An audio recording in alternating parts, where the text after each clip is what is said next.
नमस्कार। स्वच्छता ही सेवा है और एक ऐसी सेवा है जिससे हम आज जुड़े हैं ऐसा नहीं है। ये संदेश हमें बहुत वर्ष पहले हमारे प्रिय बापू ने दिया था और उनका ये ध्येय था कि स्वच्छता से ऊपर और कोई परम कल्याण की बात नहीं है। और इस मिशन के साथ वो स्वयं भी जुड़े और उन्होंने हजारों लाखों हिंदुस्तानियों को जोड़ा, उसका महत्व बताया। 15 सितंबर से लेकर 2 अक्टूबर तक स्वच्छता का ये पखवाड़ा माननीय नरेंद्र मोदी जी के मिशन पे आधारित, उनकी सोच पे आधारित हम मनाने जा रहे हैं। और इसी के साथ बहुत सी ऐसी गतिविधियां जुड़ रही हैं जिनके बारे में आज आपको जान के बहुत अच्छा लगेगा, क्योंकि उन गतिविधियों को जानने के बारे में आज हमने अपने स्टूडियो में आमंत्रित किया है निदेशक doctor Yashpal, urban local bodies Haryana और मिशन डायरेक्टर स्वच्छ भारत मिशन हरियाणा। तो हम स्वागत करते हैं डॉक्टर यशपाल जी का। सर, आपका बहुत बहुत स्वागत है, अभिनंदन आपका। जैसा कि हमने कहा कि स्वच्छता अपने आप में ये वर्ड बहुत महत्वपूर्ण है, तो आप जो हरियाणा में इस पूरे कार्यभार को संभाल रहे हैं, आप इस बारे में हमें क्या बताएंगे आज? Thank you very much. सबसे पहले तो मैं आपका धन्यवाद करता हूँ क्योंकि आपके माध्यम से ये मैसेज बाकी सब लोगों को हरियाणा तक पहुँचेगा जी। 2 अक्टूबर 2014 को माननीय प्रधानमंत्री जी ने पहला स्वच्छ भारत मिशन लॉन्च किया था और उसका उद्देश्य ये था कि महात्मा गांधी जी ने जो स्वच्छता का पाठ पढ़ाया था उसको हम आगे बढ़ाएं। और 2 चीज़ें बहुत महत्वपूर्ण गांधी जी ने कही थी, एक कि पूरा भारत जो है वो गांव में बसता है और दूसरा उन्होंने स्वच्छता को बहुत ऊंचे स्थान पर रखा था। और मैं यहाँ आकर ये महसूस करता हूँ कि पिछले लगभग 9 सालों के अंदर सरकार ने वापस एक मैसेज देने की कोशिश की है कि जिस तरह से गांव के लोग एक सर्कुलर इकोनॉमी को बिना कहे हुए फॉलो करते थे, उसी तरह से बाकी लोग भी फॉलो करें। उसी कड़ी के अंदर सरकार समय समय के ऊपर विभिन्न प्रकार के कार्यक्रमों के माध्यम से न केवल सफाई व्यवस्था के कार्य को ठीक रखने का कार्य करती है, बल्कि लोगों तक मैसेज देने की भी कोशिश करती है कि अगर हम सब लोग मिलकर स्वच्छता की इस मुहिम को आगे बढ़ाएं तो हम अपने शहरों को, अपने गांव को और बेहतर और सुंदर बना सकते हैं। उसी कड़ी के तहत ये स्वच्छता ही सेवा का प्रोग्राम है जो कि इस बार भी चल रहा है। जी सर, जैसा कि इस बार का मिशन है garbage free India, garbage free India, तो इस मिशन के ऊपर बहुत सारी गतिविधियों को, बहुत सारे योजनाओं को लागू किया जा रहा है। तो हरियाणा प्रांत में आपकी ऐसी कौन कौन सी योजनाएं हैं जिनके तहत आप इस मिशन के साथ काम कर रहे हैं? अगर सही अर्थों में हम किसी शहर की सफाई व्यवस्था को परखना चाहते हैं तो हमें ये देखना होगा कि उसकी किसी भी गली नुक्कड़ पर किसी भी तरह का कूड़ा नहीं पड़ा हो। गार्बेज फ्री सिटी या गार्बेज फ्री विलेज का मतलब यही होता है कि आपको कहीं पर भी कूड़े के ढेर नज़र नहीं आए। उसके लिए आपको एक चीज़ ये करनी है कि आप प्रत्येक जनरेटर तक पहुँचें। हर घर, इंडस्ट्री, इंस्टीट्यूशंस या कोई भी संस्थान जो कूड़ा पैदा करता है वो प्रॉपर ढंग से आपकी एजेंसी को वो कूड़ा हैंडओवर करे और वो एजेंसी उसको उठाकर प्रॉपर ढंग से ट्रांसपोर्ट करे और फिर उसको प्रोसेस करे। तो ये पूरा कॉन्सेप्ट है जिसके तहत सौभाग्य से हरियाणा की सभी 88 अर्बन लोकल बॉडीज़ हैं जिनको मैं रिप्रेजेंट करता हूं, उन सभी के अंदर ये कार्य विभिन्न एजेंसीज़ के माध्यम से अर्बन लोकल बॉडीज़ कर रही हैं।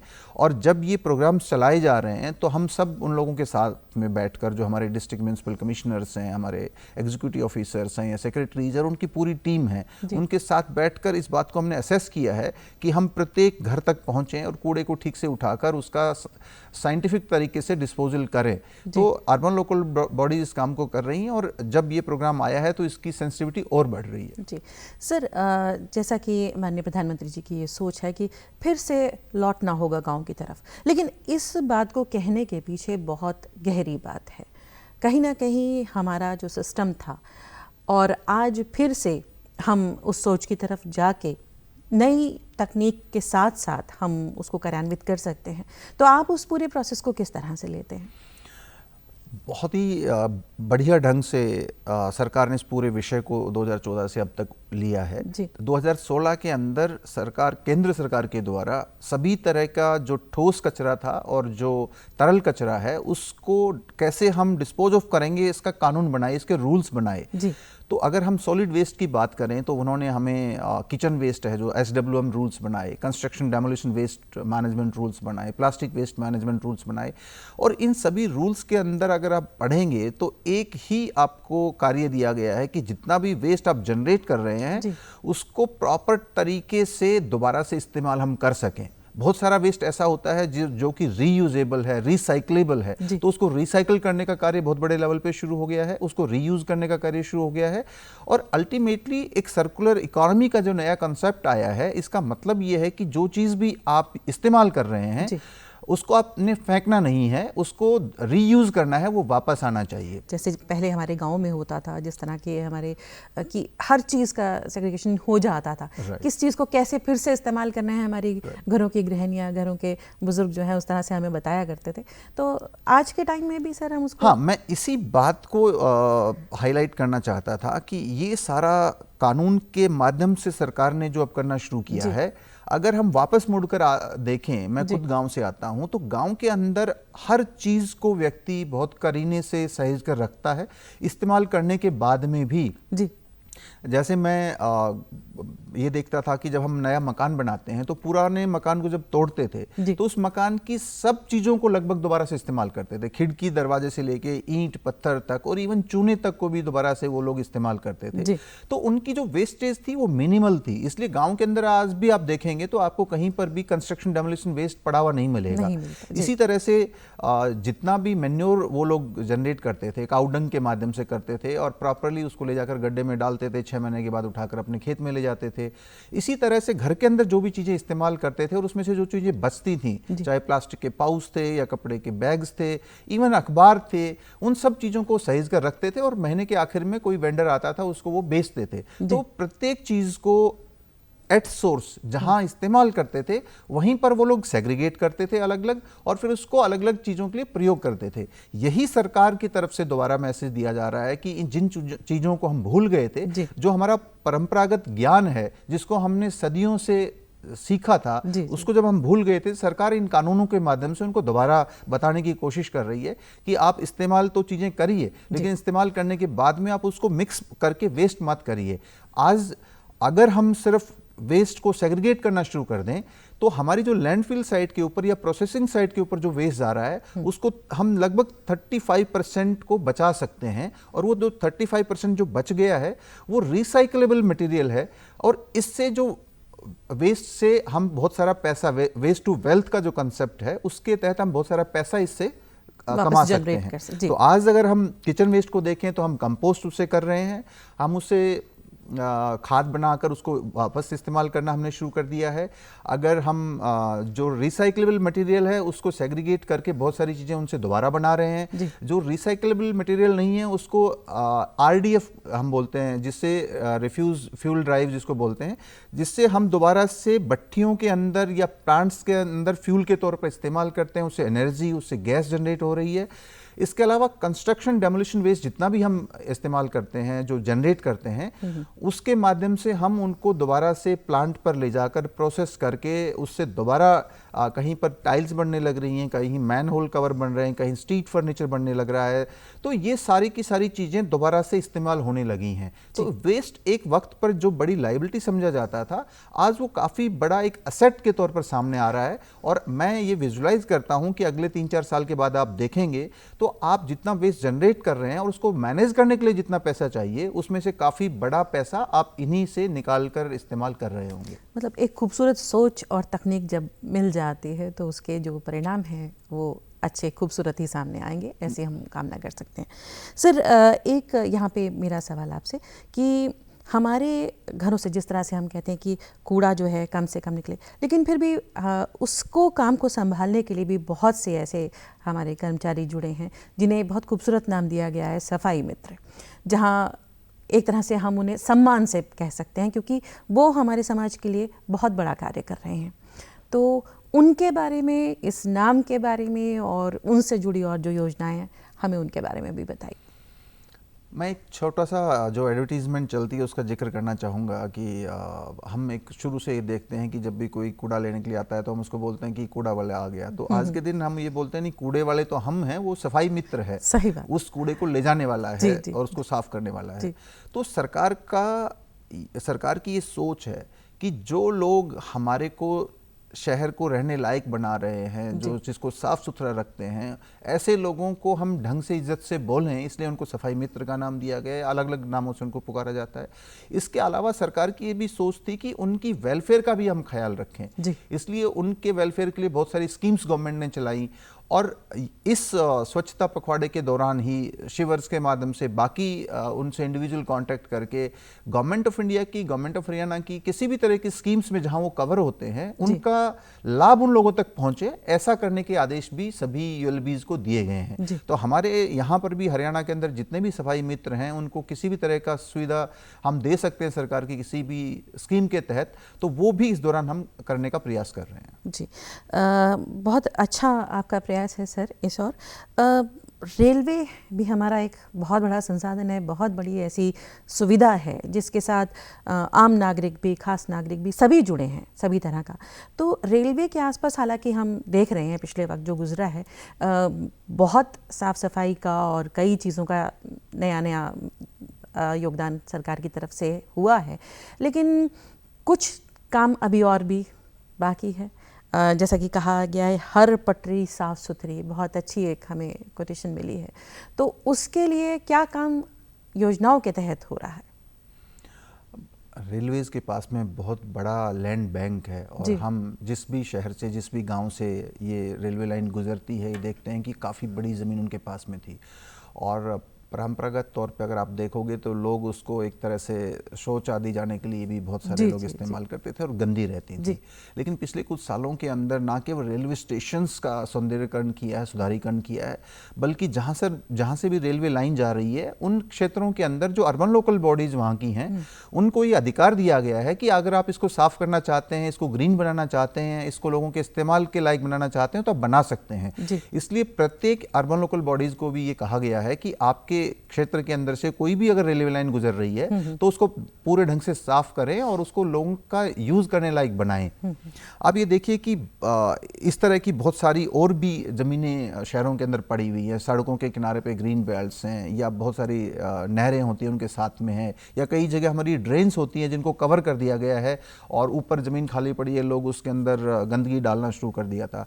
तो इन सभी जगहों को साफ करने के लिए कहा गया है ताकि इतना लंबा क्षेत्र लोगों को साफ सुथरा मिले और एनवायरनमेंट भी साफ सुथरा हो, प्लस लोग स्वास्थ्य के का लाभ भी उससे ले सकें। तो इसी कड़ी के अंदर जो रेलवे लाइंस हैं उनको भी साफ सुथरा बनाने का कार्य अर्बन लोकल बॉडीज कर रही हैं। सर, किसी तरह से आम जनता को प्रेरित करने के लिए जो मिशन चलाए जाते हैं या जो उनको समझाने के लिए, तो उस तरफ आपका क्या योजना है, किस तरह से कार्य चल रहा है आगे? मैं इस बात को बताते हुए मुझे खुशी हो रही है कि जो स्वच्छता ही सेवा या इसी तरह के प्रोग्राम्स जो सरकार के द्वारा चलाए जाते हैं उनको बेसिकली डिज़ाइन ही इस तरह से किया गया है कि इसके अंदर मैक्सिमम लोगों की भागीदारी हो। तो इसका एक प्रयोजन ये है कि इसके माध्यम से स्पेसिफिक स्पेसीज को हम क्लीन करते हैं, लेकिन उससे भी बड़ा उद्देश्य इसका ये है कि प्रत्येक व्यक्ति को इसके अंदर हम शामिल करना पड़ेगा जी। तो उससे ये लोगों के अंदर एक जागरूकता पैदा करता है और लोग एक ओनरशिप लेते हैं प्रोग्राम की कि ये हमारा काम है, हमें आगे बढ़कर इस काम को करना चाहिए।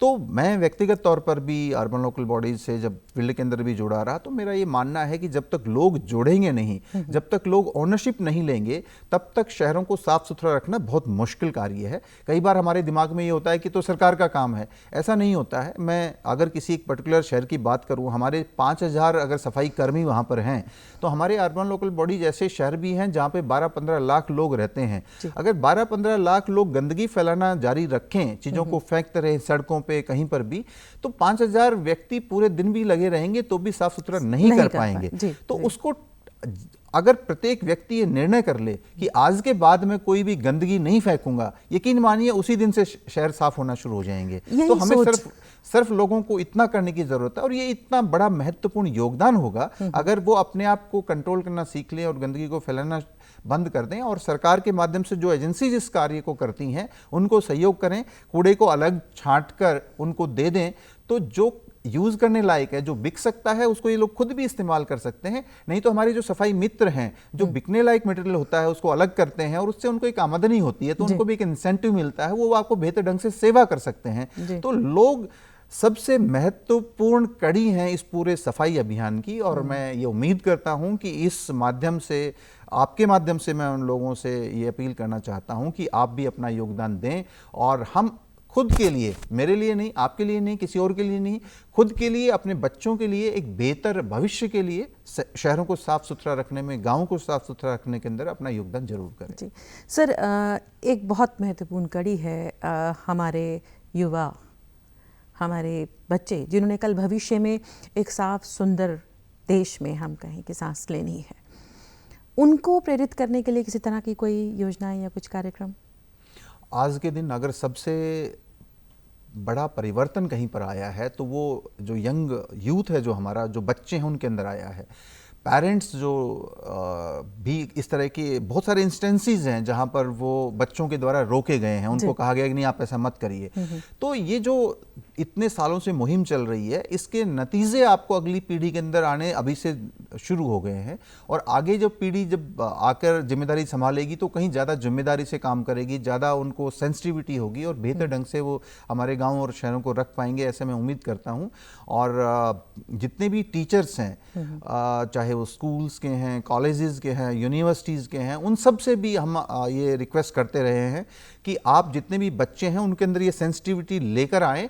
और हमने फरीदाबाद, गुड़गांव जैसे शहरों के अंदर क्लास टीचर से रिक्वेस्ट की थी कि आप बच्चों को ये होमवर्क दीजिए कि वो अपने घर के अंदर कूड़े को अलग अलग छांटें और अलग अलग करके ही दें। तो उनसे फोटोज मंगवाइए, उनसे ये चेक करिए कि वो इस काम को कर रहे हैं कि नहीं कर रहे हैं, और उनकी कैपेसिटी बिल्डिंग करिए। तो ये एक बहुत बड़ा कंपोनेंट है जिसको गवर्नमेंट भी टारगेट करती है, और जिनको एजुकेट करने के बाद में हम आने वाले भविष्य की तरफ जब देखते हैं तो ये पाएंगे कि वो कहीं बेहतर होगा।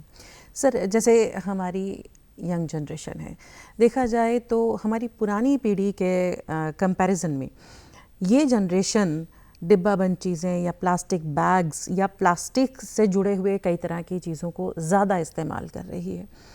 और देखा जाए तो उसी में से कुछ पदार्थ ऐसे हैं जो रिसाइकल नहीं किए जा सकते या जिनको, तो उनको कुछ ऐसी भी प्रेरणा, ऐसा भी आप कुछ कहना चाहेंगे कि उस तरह के पदार्थों के सेवन को कम करें या उस तरह की चीज़ों के साथ जुड़ने में जो उनका इंटरेस्ट है उसे कम करें? बहुत से हमारे ऐसे साधन हैं जिन्हें हम इस्तेमाल करते हैं जिनको रिसाइकिल किया ही नहीं जा सकता। हमारे बहुत से इक्विपमेंट्स इस तरह के हैं, तो उन सब के बारे में भी कोई खास जानकारी कुछ तैयार की जा रही है, कुछ ऐसा? वेस्ट मैनेजमेंट के अंदर जो एक कॉन्सेप्ट आया, बहुत सारे कॉन्सेप्ट आए हैं, जिसमें से एक 3R का कॉन्सेप्ट था। 3R का मतलब ये होता है रिड्यूस, फर्स्ट R का मतलब है रिड्यूस। तो इसका मैसेज यही है कि जितना आप कंजम्पशन को घटा सकते हैं उसको घटाइए। प्लास्टिक की बजाय आप ऐसी चीज़ों को इस्तेमाल करिए जो कपड़े से बने हुए बैग्स हैं, कागज़ के बने हुए बैग्स हैं, जो रिसाइकल करने आसान होते हैं, जो बायोडिग्रेडेबल हैं, जो सिस्टम को ख़राब नहीं करेंगे। तो गवर्नमेंट की तरफ से भी जो 3R का कॉन्सेप्ट है, उसका मतलब यही है कि reduce, reuse, recycle and reuse. तो रिड्यूस सबसे बड़ा कॉन्सेप्ट है, सबसे पहले आता है कि आप अपनी कंजम्पशन को घटाइए, चीज़ों को जितना कम इस्तेमाल कर सकते हैं कम इस्तेमाल करिए, और अगर इस्तेमाल करना पड़ता है तो फिर उसको रिसाइकल करिए, उसको रीयूज करिए, ताकि वेस्ट नहीं हो। तो ऑफ कोर्स ये मैसेज आपके माध्यम से हम भी देना चाहेंगे, और इस बारे में पहले भी लोगों के अंदर इस बारे में सेंसिटिविटी जगाने का कार्य यूलबीज कर रही हैं। जागृति लानी होगी, इस और बढ़ना होगा, इस सोच को बढ़ाना होगा, क्योंकि आने वाला कल हमारे युवाओं का है। हमारे उस भारत के उस सुंदर सुनहले सपने को जिसे साकार होना है, उसे जीना है हमारे युवाओं ने।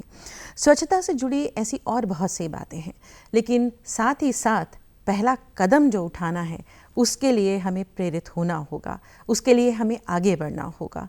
हमें ये सोच को छोड़ना होगा कि स्वच्छता या अपने आसपास की जगह को साफ रखने में हम किसी तरह से कहीं नीचे पड़ जाएंगे।